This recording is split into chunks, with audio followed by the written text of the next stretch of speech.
Hi guys, welcome to my channel. நான் SJ. நம்ம இன்னைக்கு என்ன பார்க்க போறோம்னா பிஎஸ்என்எல் பத்தி தான் பார்க்க போறோம். என்னன்னா வோடஃபோன் ஆகட்டும், ஜியோ ஆகட்டும், ரிலையன்ஸ் ஆகட்டும், அப்படி இல்லையா நம்ம ஏர்டெல் ஆகட்டும், எல்லாருமே அவங்களோட ரீசார்ஜ் அமௌண்ட்டை ஏத்திட்டாங்க. எல்லாரும் ஏத்தனோடனே எல்லாருடைய பார்வை இப்ப எங்க இருக்குன்னா பிஎஸ்என்எல் பக்கம் தான் இருக்கு. பிஎஸ்என்எல் என்னதான் பண்ணிட்டு இருக்கு அப்படின்ற கேள்வி எல்லாருக்குள்ளயும் இருக்கு. ஸோ அதுக்கான ஒரு சில பதில்களை நான் உங்களுக்கு சொல்ல போறேன். என்னன்னா பிஎஸ்என்எல்ல தொழிற்சங்கம் இருக்கு. அந்த தொழிற்சங்கத்துல ஒரு பொறுப்புல ஒருத்தருக்காரு, அவர் பேர் செல்லப்பா. அவர் நிறைய இன்டர்வியூலாம் கொடுத்திருக்காரு. அது ஒரு சில விஷயங்கள் எனக்கு தெரிஞ்சது, அது உங்ககிட்ட சொல்லலான்றதுக்காக தான் இந்த வீடியோ. ஃபர்ஸ்ட் ஒன் என்னன்னா 4G கொடுக்கணும் அப்படின்னா அதுக்கு ஒரு 3 விஷயம் சொல்றாரு. ஒன்னு ஸ்பெக்ட்ரம், ரெண்டாவது எக்யூப்மெண்ட்ஸ், மூணாவது டவர். இது மூணும் தான் ஒரு 4G கொடுக்கறதான விஷயங்கள். அதாவது 2014 இருந்து 16க்குள்ள இருக்கக்கூடிய எல்லா பிரைவேட் கம்பெனிக்கும் 4G இம்ப்ளிமெண்ட் பண்ணிட்டாங்க, இந்த 3 விஷயத்தையும் பண்ணி. ஆனா 2019 தான் ஒரு கவர்மெண்ட் கம்பெனிக்கு ஸ்பெக்ட்ரம் ஃபர்ஸ்ட் விஷயத்தையே பர்மிஷன் கொடுத்துருக்காங்க. எப்படி ஒரு கவர்மெண்ட் கம்பெனி, ஒரு கவர்மெண்ட் எப்படி நடக்குது பாருங்க. சரி, ஓகே, ஃபர்ஸ்ட் விஷயம் முடிஞ்சு போச்சுன்னு விட்டுருவோம். ரெண்டாவது விஷயம் எக்யூப்மெண்ட்ஸ். இருக்கக்கூடிய எல்லா பிரைவேட் கம்பெனியுமே எக்யூப்மெண்ட்ஸ் ஃபுல் அண்ட் ஃபுல்லாவே வெளிநாட்டுல வாங்கி தான் இந்தியாவுக்குள்ள யூஸ் பண்ணிருக்காங்க 4G கொடுக்கறதுக்கு. ஸோ பிஎஸ்என்எல் போயிட்டு வெளிநாட்டுல வாங்க போறேன்னு சொல்லும் போது இந்தியா கவர்மெண்ட் இல்ல, நீங்க இந்தியாவுக்குள்ளதான் வாங்கணும் அப்படின்னு சொல்லிட்டாங்க. இந்தியாவுக்குள்ள இருக்கக்கூடிய கம்பெனியை போயிட்டு நம்ம கான்ட்ராக்ட் போட்டாங்கன்னா அவங்க கொஞ்சம் கொஞ்சமா தான் கொடுக்குறாங்களாம். அதனாலதான் எங்களால கொஞ்சம் கொஞ்சமா 4G நெட்வொர்க் மக்கள்கிட்ட கொடுக்க வேண்டியதா இருக்கு.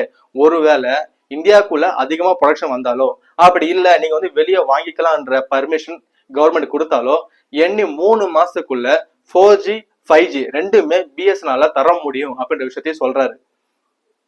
ஸோ ப்ரொடக்ஷன் கம்மியா இருக்கிறதால தான் எங்களால கம்மியா 4G கொடுக்க முடியாத விஷயத்த இந்த சொல்றாரு. மூணாவது, இந்த இடத்துல டவர் விஷயம் வருது. அதுக்கு மேலே இன்னொரு விஷயம் சொல்றேன், சாஃப்ட்வேர். அதாவது அவர் என்ன சொல்றாரு, சரி இதெல்லாம் விடுங்க, அட்லீஸ்ட் எங்களோட சாஃப்ட்வேர் நாங்க அப்டேட் பண்ணது எங்களுக்கு பர்மிஷன் கொடுத்தா கூட 3ல இருந்து 4 மாசத்துக்குள்ள, அட்லீஸ்ட் ஒரு 3 மாசத்துக்குள்ள கூட எங்களால 4G 5G கொடுக்க முடியும் அப்படின்ற விஷயம் சொல்றாரு. இந்தியா முழுக்க எப்படியும் சாஃப்ட்வேர் அப்டேட் பண்ணாலே. ஆனா அதுக்கும் பர்மிஷன் கொடுக்க மாட்டேதான் கவர்மெண்ட். சரி, ஓகே, அப்படி இல்லைன்னா எங்களுக்கு இந்த வோடாஃபோன் வச்சிருக்காங்க டவர் ஆக்சஸ், அதுவாது எங்களுக்கு கொடுங்க, நாங்க அந்த டவர் ஆக்சஸ் யூஸ் பண்ணியாவது மக்களுக்கு நாங்க 4G 5G ரெண்டுமே கொடுப்போம். அதுவும் எப்படி சொல்றாரு, 3 மாசத்துக்குள்ள இந்தியா முழுக்க எங்களால கொடுக்க முடியும். ஆனா அதுக்கும் கவர்மெண்ட் பர்மிஷன் தர மாட்டேதான். ஏன் வோடாஃபோன் டவர் ஆக்சஸ் கேக்குறாங்க அப்படின்னா, வோடாஃபோனுடைய 35% அந்த சொல்லுவோம் அந்த பங்கு, அது 35 ஷேர் பிஎஸ்எல் கிட்ட தான் இருக்கா.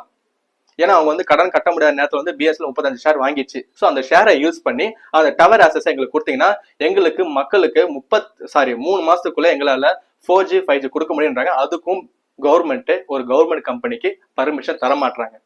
ஆனா கவர்மெண்ட் போட்டு இருக்கக்கூடிய அந்த ஃபைபர் ஆப்டிக்ஸ் கேபிளுக்கு பாத்தீங்களா, அது எல்லா பிரைவேட் கம்பெனியும் யூஸ் பண்ணிக்கலாம் ஆக்சஸ் மட்டும் இருக்குன்றாரு. அது மட்டும் கிடையாதான், இந்தியாவில இருந்து அந்தமானுக்கு ஃபைபர் ஆப்டிக் கேபிள்ஸ் போறதுக்கான பர்மிஷன் நம்ம பிஎஸ்எல்க்கு தான் கான்ட்ராக்ட் கொடுத்துருக்காங்க. அவங்களும் போட்டிருக்காங்க.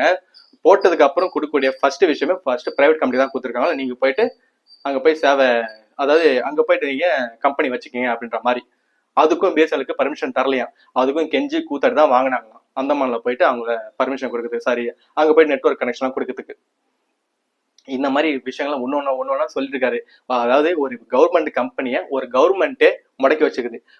எந்த ஒரு விஷயம் கொண்டு போனாலும் இல்லைன்னு சொல்ல மாட்டாங்களாம், சரின்னு சொல்ல மாட்டாங்களாம், கிடப்பில தான் போறாங்களாம். 3 மாசம் ஆகட்டும், 4 மாசம் ஆகட்டும், நாங்க பேசிட்டு இருக்கோம் அப்படின்ற விஷயத்தான் சொல்றாங்க திரும்ப திரும்ப. இது அது இல்லாம 4G மக்களுக்கு கிடைக்கணும், பிஎஸ்எல்க்கு 4G வேணும்ன்றதுக்காகவே அவங்க பிஎஸ்எல் ஊழியர்கள்லாம் என்ன பண்ணிருக்காங்க, மூணு தடைக்கு மேல அவங்க ஸ்ட்ரைக் பண்ணிருக்காங்க. 50 லட்சம் மக்கள்கிட்ட கையெழுத்து வாங்கியிருக்காங்க, எங்களுக்கு 4G வேணும்னு. இந்த மாதிரி விஷயம் பண்ணதுக்கு அப்புறம் தான் 4G அந்த ஸ்பெக்ட்ரம்கான அந்த பர்மிஷனை நம்ம கவர்மெண்ட் கம்பெனியை கொடுத்தது போல. இந்த மாதிரி ஒரு நிலைமை எங்கேயாவது உலகத்துல இருக்குமா? அது மட்டும் கிடையாது, இவங்க எந்த அளவுக்கு உழைச்சிருக்காங்கன்ற விஷயத்த சொல்றாரு. என்னன்னா அவங்க இப்ப ஒரு பிரைவேட் செக்டர்ல அவங்களுடைய சந்தாதார்கள், அதாவது சப்ஸ்கிரைபர்ஸ், அவங்களாம் அதிகமாக்கணும் அப்படின்னா அவங்க கேம்ப் போடுவாங்க. மக்கள் எங்க அதிகமா கூடுறாங்களோ அங்கெல்லாம் போயிட்டு அந்த கொடையை வச்சு சிம்மு விற்பாங்க இல்லையா. அந்த ஒரு விஷயம் அந்த மார்க்கெட்டிங் விஷயம் பிஎஸ்என்எல்ல கிடையாது. ஆனா அவங்க என்ன பண்றாங்க, இருந்தாலும் மக்களுக்கு சேவை புரியணும், மக்களுக்கு எல்லாமே கொடுக்கணும் அப்படின்ற பட்சத்துல அவங்களுடைய ஆபீஸ் ஒர்க் முடிஞ்சதுக்கு அப்புறம் எக்ஸ்ட்ரா இந்த வேலையை பார்த்துருக்காங்க. நிறைய மக்கள் கூட இடத்துல போயிட்டு கேம்ப் போட்டு சிம்ம வித்துருக்காங்க. இது ஒண்ணு சொல்றாரு. ரெண்டாவது என்ன சொல்றாருன்னா, இந்த வெள்ளம் வர டைம்ல, சென்னையில வெள்ளம் வந்த டைம்ல ஒரு வாட்டி என்ன ஆயிட்டு இருக்குது, நல்லா மழையும் வெள்ளமா இருக்கும்போது ஏர்போர்ட்ல ஏர் இந்தியா அந்த பிளைட் கிளம்புறதுக்கு சிக்னல் கிடைக்கலையா. சிக்னல் கிடைக்காம அங்க இருக்கக்கூடிய எதுக்கு சிக்னல் கிடைக்குன்னா வெள்ளம் அதிகமாயிடுச்சு, மழை அதிகமாயிடுச்சு காரணத்துக்காக இருக்கக்கூடிய எல்லா கம்பெனிக்காரும் அவனோட டவர் ஆஃப் பண்ணிட்டானா. ஆனா பிஎஸ்எல் தான் டவர் எல்லாருக்கும் கொடுத்துருந்துச்சு, கனெக்ஷன் எல்லாம் கொடுத்துருந்துச்சு. அப்படி இருந்தும் அங்க இருக்கக்கூடிய ஏதோ ப்ராப்ளம் ஆயிடுச்சுன்னு அங்க இருக்கிற ஊழியர், அந்த பிஎஸ்எல் ஊழியர் என்ன பண்ணிக்கிறாரு, அப்பயே போயிட்டு மழையும் பொருட்படுத்தாம வெள்ளத்தையும் பொருட்படுத்தாம போயிட்டு அது சரி பண்ணிருக்காரு. அதுக்கப்புறம் தான் ஃபிளைட் கிளம்பிருக்கு, ஏர் இந்தியா ஃபிளைட். அதுக்கு அவங்க பாராட்டு தெரிவிச்சு சர்டிபிகேட் கொடுத்துருக்காங்களாம். இந்த அளவுக்கு நாங்க ஒர்க் பண்ணிருக்கோம் அப்படின்ற விஷயத்த சொல்றாரு. அப்படி இருந்தும் ஒரு கவர்மெண்ட் கம்பெனியை ஒரு கவர்மெண்ட் முடக்கி வச்சிருக்கு, யான்னு தெரியல. அது மட்டும் கிடையாது, சரிப்பா இவ்வளவு விஷயம் நீ சொல்ற, இதுக்கு என்னெல்லாம் தீர்வு அப்படின்னு பார்த்தா 2 தீர்வு இருக்கு. என்னன்னா, அது ஒரு விஷயம் முன்னாடியே சொல்லிடுறேன். 84 நாள் இருக்கக்கூடிய ஒரு பிளான் இருக்கு பார்த்தீங்கன்னா, அதுக்கான அமௌண்ட் பிஎஸ்என்எல் இருக்கிறத விட மற்ற பிரைவேட் கம்பெனிக்காரங்க அட்லீஸ்ட் ஒரு 300-400 ரூபாய் அதிகமா வச்சுதான் விற்கிறாங்க. அப்போ அந்த அளவுக்கு கம்மியா பிஎஸ்என்எல் தர முடியும், அது கவர்மெண்ட்டுக்கு தெரியுது. அப்போ பிஎஸ்என்எல் அப்படி இல்லை, கவர்மெண்டா இந்த விஷயத்த தலையிட்டு கண்டிப்பா விலை நிர்ணயம் செய்யணும். இந்த அமௌண்ட் மேல கொடுக்க கூடாது மக்கள்கிட்ட அப்படின்ற விஷயத்துல. 2வது, நம்ம இந்தியன் தாத்தா சொல்ற மாதிரி மாற்றத்தை நம்ம கிட்ட இருந்து ஆரம்பிக்கணும். என்னன்னா, நம்ம எல்லாருமே டுயல் சிம் யூஸ் பண்றோம், எல்லாமே 2 சிம் யூஸ் பண்றோம். அதுல உங்களுக்கு தோணுச்சுன்னா சொல்றேன், உங்களால முடிஞ்சா செய்யுங்க. ஒரு சிம்ம பிஎஸ் பக்கம் மாத்தணும்னா கண்டிப்பா மாற்றம் வரும். நான் உங்க யாரையும் தூண்டி விடல, அதே மாதிரி கவர்மெண்ட்டுக்கு எதிராக நான் பேசல, அதையும் நான் இப்பயே சொல்லிடுறேன். நான் உங்களுடைய விருப்பத்துக்கு தான் சொல்றேன்.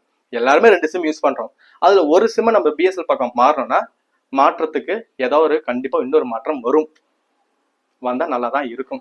ஸோ அதுக்கான வாய்ப்பை மக்கள்கிட்ட உங்ககிட்ட விட்டுறேன். பாய்.